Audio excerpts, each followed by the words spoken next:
As a Scrum Master, how do you help your team to estimate the workload that they're going to take for a specific sprint?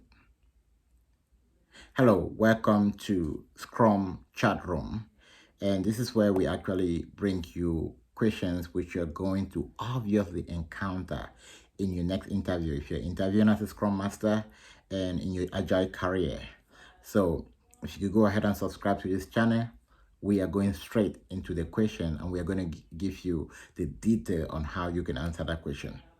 Now, this question actually requires you to answer what are the estimation technique that you use and how do you make sure that your team is committing to the sprint goal and if they are taking the right amount of work. So that's the question.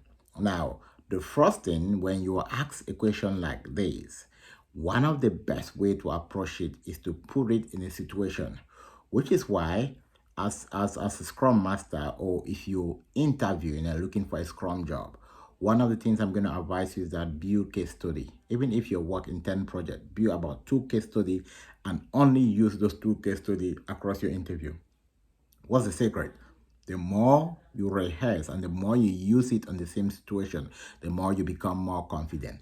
A lot of people fail their interview not because they don't know, but because they don't have confidence. And confidence is one of those main things they're looking for in any Scrum Master. So if you can build that confidence, it's going to help you a lot, go a long way.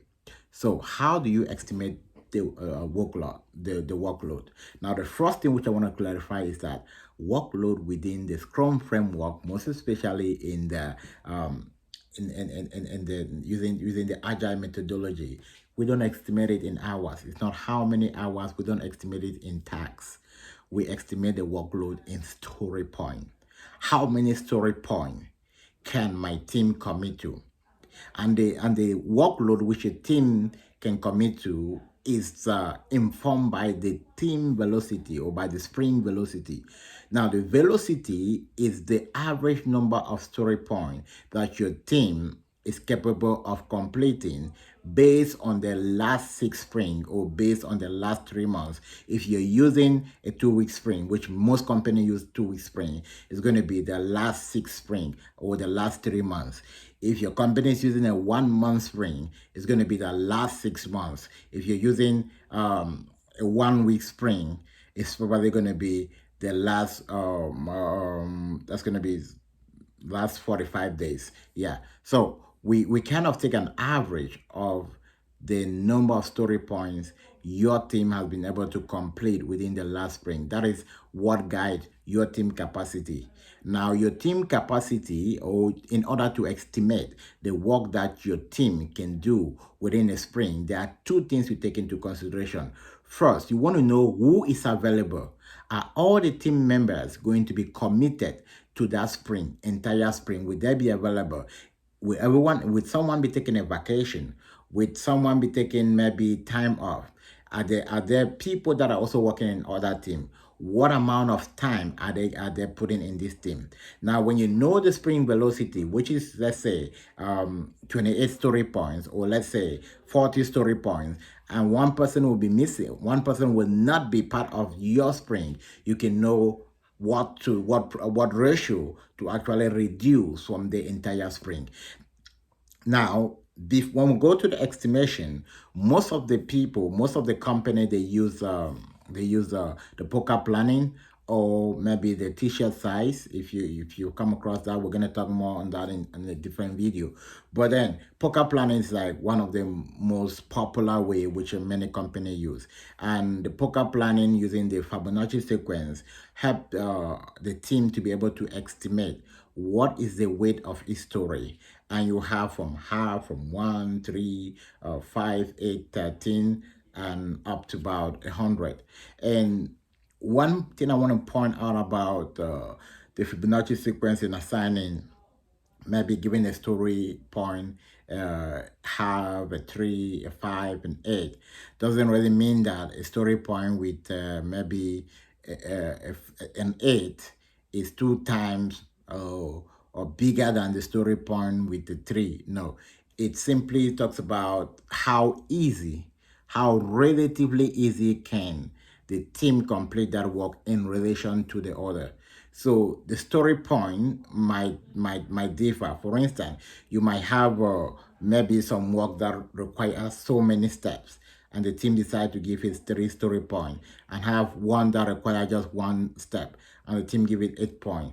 Now they're looking at their capacity, they're looking at if they're able to perform that work without any external support. They're looking at all of the complexity that is engaged in that in meeting the acceptance criteria for that specific ticket or for that specific story point. So you estimate the work, you help your team to estimate the work that they will do by helping them assign weight to all the story points using the Fibonacci sequence. Now, using the Fibonacci sequence and the planning, the poker approach. And then when they assign the weight, now they can be able to see what workload based on their previous capacity. Now, if it is a new team and they don't yet have a spring velocity, what happens is that at this specific point, you want to rely on your team to actually commit to what they can do. And from there, you start monitoring their progress and you start understanding where you can easily advise them on their workload. So, how do you help your team to be able to commit to the work that they will do, to be able to choose the right amount of work? Number one, you need to help them to understand their capacity, to understand who is available and who is taking vacation. And then you also need to help them to only commit to the work that they can take. And this is guided by the spring velocity. And the spring velocity is the average number of story points the team is capable of completing. And the spring velocity is a calculation of the last 6 sprints. So based on the spring velocity, we are able to estimate work around there. Yeah, but in a nutshell, you also want the team to see if they can take in more or they can take in less. So that is one of the strengths of Agile.